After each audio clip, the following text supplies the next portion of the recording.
Do you remember the first time that you were captivated by film? You know, the first time that you watched a movie and asked yourself, how in the hell did they do this? Boy, I sure do. And that movie for me was Jurassic Park. Released in the year of our Lord 1993, I was 9 years old at that time, roughly the perfect age for little boys to become enthralled at giant man-eating lizards running all over the place. The scenes where the Brachiosaur and the T-Rex are revealed are two of the most memorable and iconic in the history of cinema, and to this day I believe there's a strong argument that Jurassic Park is a damn near perfect film, but that's a discussion for a separate and much longer video. The point is that Jurassic Park was almost an out-of-body experience for me, and not just because of the dinosaurs, but also because of how Steven Spielberg was able to build a world that felt real, lived in, and alive, and nearly blurred the lines between sitting in your seat and running from a raptor. When filmmakers are able to create rich, vibrant worlds using beautiful cinematography, great practical and CGI effects, along with terrific sound, art design, and editing, it changes from a movie to an experience. And Denis Villeneuve has created such an experience with Dune Part 2, a grand, sweeping spectacle of a film that reminds us of why we love going to the cinema in the first place. Now, I will take a moment to temper expectations just a bit. I believe the majority of this film's potency comes from its visuals and that experience that you can only get when watching this on an incredibly big screen with over-the-top blasting audio. Whereas Jurassic Park had a tight, well-paced, and easy-to-follow plot, this is where Dune 2 is somewhat lacking and in my opinion deserves the most criticism. I mentioned prior that Dune Part 2 is a spectacle, and I believe it is far more spectacle than story, but that certainly doesn't mean that it's not worth your time in the theater.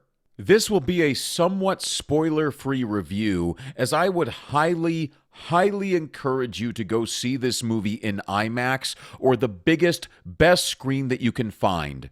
I may eventually do an extended breakdown of the Dune movies, as I thoroughly enjoy both, and it's wonderful to have good sci-fi back on the menu, but seeing how this movie will probably have long legs in the theaters, I would hate to ruin anything for someone's first viewing. As a note, I do understand the conundrum of telling you that the narrative structure is the weakest point of the film, and then not going into spoilers, but bear with me and I think that we can parse out the good and the bad. Alright, enough small talk. It's time to snort some spice and ride a sandworm, as we discuss the first Hollywood blockbuster of 2024 with Dune Part 2 right now on Ugly Review. Dune Part 2 picks up almost immediately after the events of Dune Part 1, as Paul Atreides and his mother, Lady Jessica, continue their journey through the desert with Stilgar and the other Fremen soldiers. Stilgar is taking them to the Fremen stronghold of Sietch Tabr, as he believes there are signs that Paul may be the Lisan al-Gaib, a prophecy that states a chosen one from an outer world will lead the people of Arrakis to paradise. And yes, I understand the Dune language and terminology is somewhat difficult to follow, so I'll do my best to give a little brief description for each, because if anyone needs it dumbed down, it's me. After proving himself through a series of tests and some badass sandworm riding, Paul is accepted into the Fremen society, while at the same time, his romantic involvement with Chani continues to grow. As Paul and the Fremen complete a series of attacks on Harkonnen resources, word eventually reaches the Emperor of the Universe and his daughter, played by Christopher Walken and Florence Pugh, respectively. Enraged by these revelations, the Emperor demands the Harkonnens regain control of Arrakis and deal with Paul Atreides, and we are introduced to Fade Rautha, played by Austin Butler, who does a wonderful job playing a skilled yet disconnected and murderous psychopath. As the Emperor and the great houses continue to fight over control of the spice, the secretive religious sisterhood of the Bene Gesserit begin their plot to control the mind and will of Fade Rautha, as they believe the control of Paul Atreides may now be out of their reach. I suppose this would be as good a time as any to confirm that yes, you absolutely need to see Dune Part 1 in order to understand what is going on in this film, or be very well versed in the Dune novels. Also, this is a movie that leans heavily on theme and plot more so than deep character development, which is probably one of the reasons that Dune may come off somewhat confusing. People usually have an easier time connecting with personal stories rather than deep philosophical musings, and I am certainly no exception. Seeking more alliances, Lady Jessica travels south to unite with large numbers of fundamentalist Fremen. However, Paul refuses to do so as he continues to have disturbing spice-induced visions that show billions of people dying in a holy war if he chooses to go south as the Messiah. After reuniting with an old friend and obtaining a large cache of weapons, Paul does eventually agree to travel south, where he drinks a fluid known as the Water of Life and undergoes a deep spiritual transformation that allows him to see visions of the past and the future. These visions are accompanied by some deep personal revelations about Paul's family that will change his life forever, and as someone who did not read the books, it was a genuinely good twist that I was not expecting. Using some of his newfound powers, Paul attempts to unite the northern and southern Fremen, while at the same time challenging the Emperor of the Universe and letting the other great houses know of his intentions for Arrakis and the spice production. All of the major pieces have been moved into place, setting up for a grand battle, some big payoffs, and a very well done fight scene. I hesitate to go into too much more detail about the story so as not to spoil anything, but as we approach the climax of the film, several questions remain. Will Paul in fact be able to unite the Fremen? Will his challenge to the Emperor lead to victory or defeat? Will his new powers and revelations of his family strengthen his relationships or dissolve all trust and belief? Will he be guided by his heart and his love for Chani, or will he follow his visions of a supposed destiny and become the fabled Messiah and perhaps Emperor of the universe? And if he does follow destiny, will the universe thrive or suffer? Several of these questions stem from what is often the primary theme of Dune, the dangers of blind faith and the worship of so-called messiahs. There have been many, countless, endless discussions about the different themes and meanings of the Dune books, but as far as this movie goes, it appears to play it pretty safe by focusing mostly on the main story of Paul, which I think is somewhat of a hindrance to the film, but more on that later. Again, I have not read the novels, and I am going strictly based off of other creators' book and movie comparisons to verify any deviations. That being said, there has been a good deal of noise surrounding the ending of this film, primarily from hardcore book fans who of course want the material to stay true, but also from a handful of culture critics who are concerned that modern messaging is trying to sneak its way into this series. It's pretty obvious in the final scene that there is potential for an intersectional finale, but in my humble opinion, it could just as easily be an extension of one character's journey that only exists for some additional dramatic effect. Still, we will probably have to wait at least 3 years for a third movie in the Dune series, as Warner Brothers has yet to greenlight anything, well, at least as of the release of my video. Director Denis Villeneuve has gone on the record stating that he would love to complete the trilogy, with the third film being based off of the book Dune Messiah, and that the script is nearly complete, and I thought it was pretty cool to learn that he has been planning on making these movies since he was the precocious age of 13. That's pretty neat. Isn't that neat? Say it's neat. Speaking of Denis, this is a wonderful point to transition into the directing and technical aspects of the film. It's really, really well done. Really, it is. But it does come with a caveat. First, I need to point out that Denis Villeneuve has gone on record stating that he would love to make a movie with no dialogue. None. Zero. Zilch. With this information, it's easier to understand his directing style and strengths, and perhaps better understand why Dune Part 2 is built the way that it is. First, let's talk about its strengths. Visually, it is a masterpiece, and that is no overstatement. I am not kidding when I say it looks so freaking incredible. I mean, it looks so damn good, it almost hurts. And when you compare it with other modern day cinema, it does hurt because it's hard to comprehend how a movie like Dune can exist at the same time when we have. Well, look at this. What is this? What is this on my screen? It's a bunch of crap. Blah. That's puke. The cinematography of this movie is nothing short of breathtaking. Denis seems to have a talent of building tension and letting the story breathe using only visuals, and as I stated in the opening, it can be quite captivating. The combination of practical effects and CGI is always appreciated because honestly, it always looks the best, and it's usually an indication that the filmmakers wanted to take their time and at the very least do the very best job that they could. Yeah, it's sad to say that we can appreciate these things, but such is the state of modern cinema.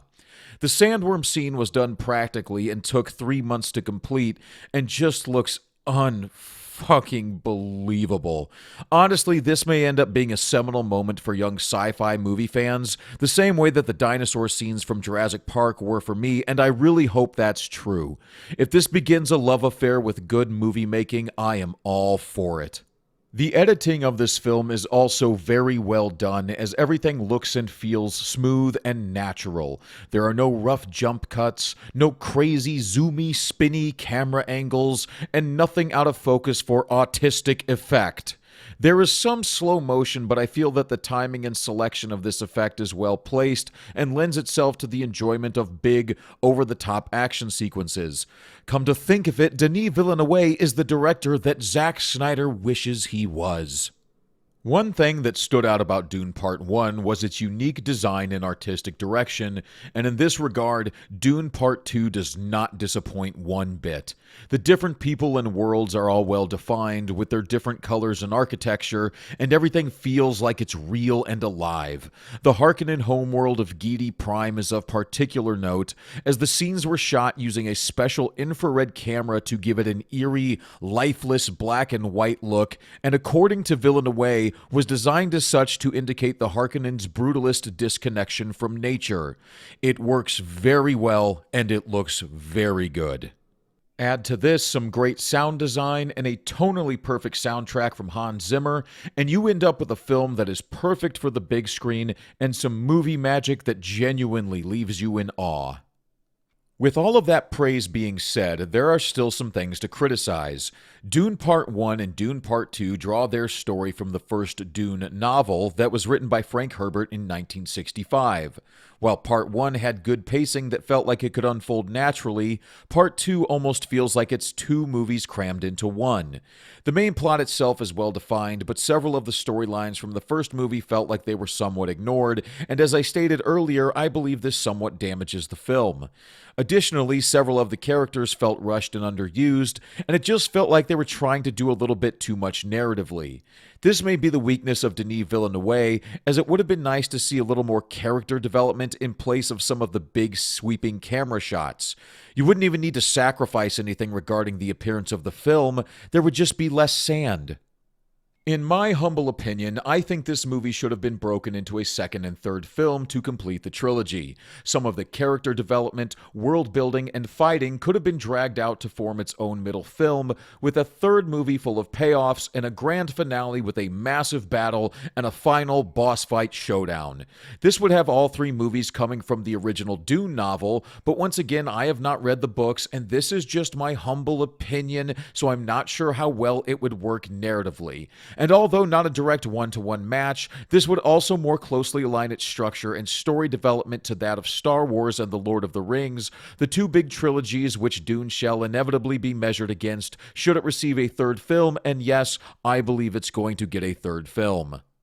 While we are here, let's put something to bed real quick. No, this is not as good as The Two Towers or any of the Lord of the Rings movies. No, the battle sequences are not equal to Helm's Deep, so please, please stop this embarrassing madness at once. Look, they are two different things, and it's not fair to Dune that they're being compared by so many people, but here we are.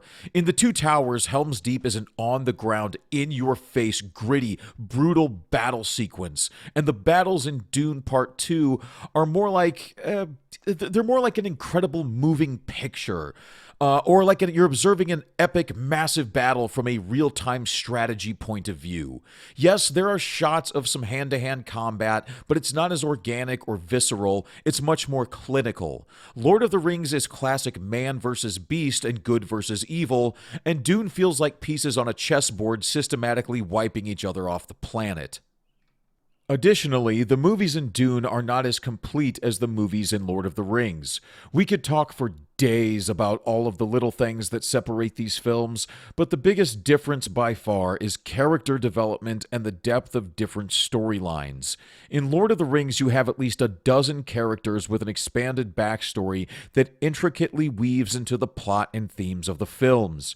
In Dune, we do receive some backstory on the Atreides and the Harkonnens, but beyond a few characters in these noble houses, we aren't given a whole lot of detail, and as I mentioned before, Dune Part 2 is very much a story about Paul Atreides.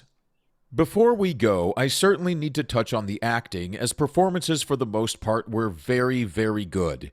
As I stated before, Austin Butler does a great job as the young and hyper-violent Feyd-Rautha, the nephew of Baron Harkonnen.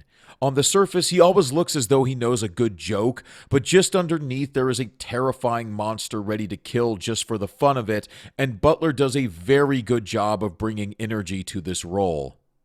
Javier Bardem is probably the best of the bunch in this film as Stilgar, the smartass but wise and faithful Fremen who believes that Paul may be the chosen one to lead his people to the Promised Land.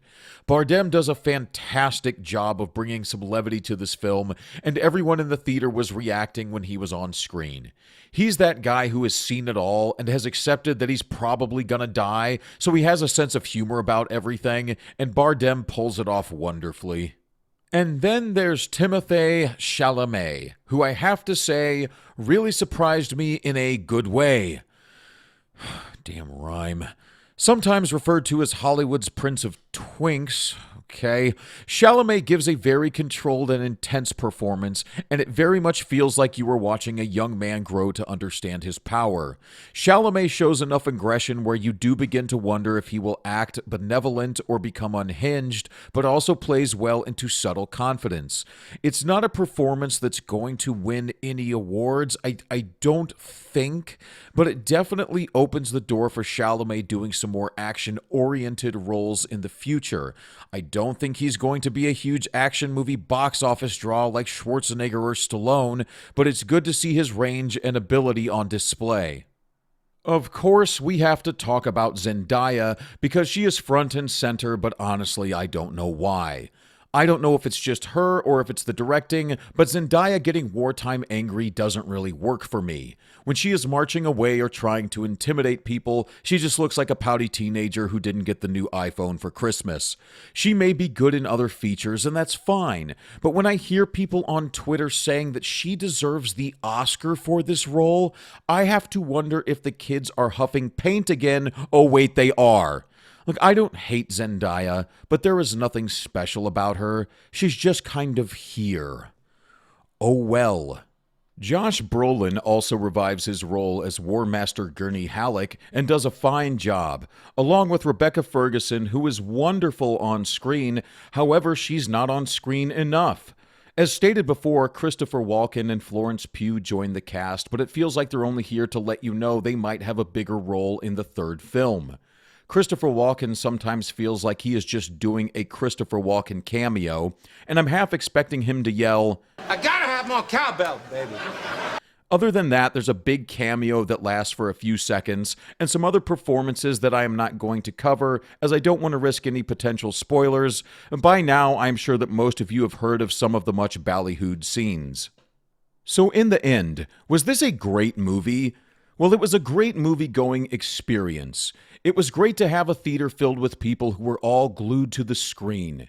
It was great to see a science fiction classic brought to life and treated so well. It was great to see that Hollywood still has some talent and can actually make some incredible entertainment when they really want to, and it begs the question why they don't, but that's a whole nother can of worms for another video. It was a great reminder of why I fell in love with movies in the first place. The spectacle, the adventure, the excitement of being captivated by technical achievement and wondering, how in the hell did they do this? It was $13 well spent on an IMAX ticket and will certainly be added to the DVD collection, but it doesn't change the game. At least not for me. It's not as complete as any of the movies from Lord of the Rings. And look, I know I have referenced it several times throughout this review, and it's getting old. I get it. But I cannot tell you how many reviews I have seen dumping effusive praise on this film as if we should show some damn respect, like we aren't giving it enough credit. I have seen several Twitter posts stating that Chalamet's acting is some of the best of all time. I've watched reviews where people have said that the character depth is present but hard to identify because they're just hinting at the subtle complexity of the original characters from the book. Well, that's fine, but it really only means something if you are well versed in the complex backstories from the books. Furthermore, if your character depth is only being hinted at, does it really exist? I believe many fans have become prisoner of the moment, and that's understandable. It happens to all of us at one point or another. I also believe that we have been so deprived of good entertainment that we no longer have a very good measure of what separates good from bad and the truly remarkable from everything else. I believe that many people are going to be having very different discussions and making very different videos in about 3 to 6 months. And although nothing like a Disney movie, I repeat, listen carefully, nothing like a Disney movie, I can see this movie possibly getting the Force Awakens style treatment by hardcore fans who will have more time to really sit and stew and analyze every single moment of this film. All that being said, this could also be that first kiss kind of moment for a lot of fans, the way that Jurassic Park was for me, and I certainly hope that's true. Movies have been a wonderful companion in my life, and although Dune Part 2 may not change the way I think about film, it has certainly reminded me of why I fell in love with movies in the first place, and for that, I thank you. I give this movie a 7 out of 10, and I will be happy to watch it again. And if you're a fan of the movie-going experience, and if you'd like to appreciate a film that was made by someone who appreciates the spectacle of film, I don't think you can go wrong with Dune Part 2. Long live the filmmakers. God, you know what? I actually debated not doing that, and I probably shouldn't have. I'm so sorry. It was so cheesy. Have a nice day. Yeah, thank you. Goodbye. Hi guys, my name is Andrew, and I appreciate you watching that episode of Ugly Review. If you do like what you heard, please hit the like, share, subscribe, and the little notification bell thingy. I'm going to try to get about 2 or 3 of these videos out every month, every 30 days. I still got a 9-to-5 job, so I still got to work it in there, and I'm still getting the hang of it. But I do appreciate all the support, and I very much encourage any interaction and comments and whatnot. So go ahead and comment anything you please. Any constructive criticism is welcome, very, very welcome. But seriously, thank you so much for making it this far, guys. I'm very grateful for any and all support. And until next time, take care of yourselves, take care of each other, and never stop telling stories. See you guys.